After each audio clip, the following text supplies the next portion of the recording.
Allez, petite dernière vidéo sur les critères de divisibilité. On a un gros nombre ici qui est 15 120, c'est très mal écrit. Est-ce qu'on se pose la question si elle est divisible par 4, par 6, par 9, par 10, en gros, tous les critères qu'on n'a pas vus, qui sont 2, 3 et 5, on a vu avant.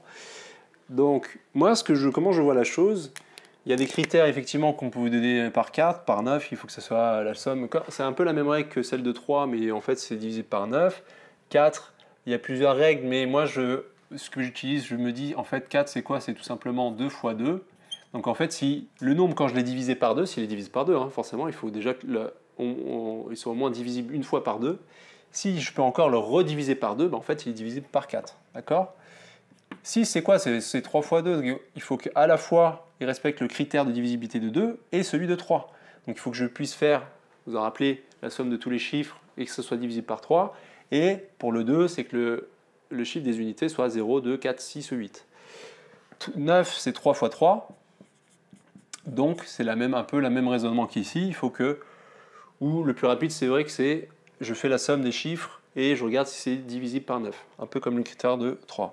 Et 10, il faut simplement, à la fin, le dernier chiffre, le chiffre des unités, il faut qu'il soit 0, tout simplement. Donc là, déjà, directement, on peut le voir, hein, c'est celui qui va être plus rapide.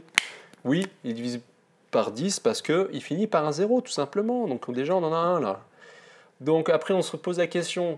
Donc je finis par 0, 2, 4, 6, 8. Oui, je finis par 0, donc il est divisé par 2. Maintenant, si je le redivise par 0, regardez ce qui se passe.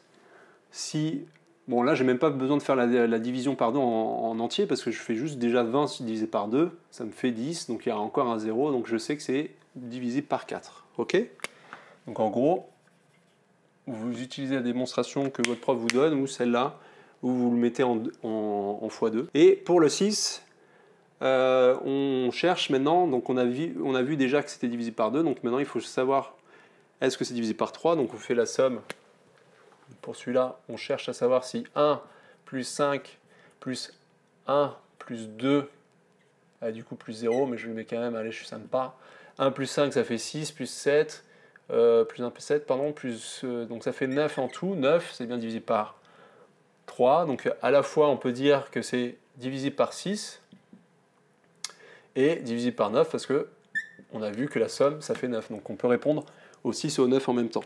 Et même si on avait le 3, bon là je ne l'ai pas remis, hein, les 2, 3, 5, on l'a déjà fait avant, donc je n'ai pas remis ces chiffres-là, parce que les critères de divisibilité, on les a déjà vus. Et voilà, là vous avez un peu tous les critères un petit peu random, donc là vous avez un nombre qui est un multiple de tout ça.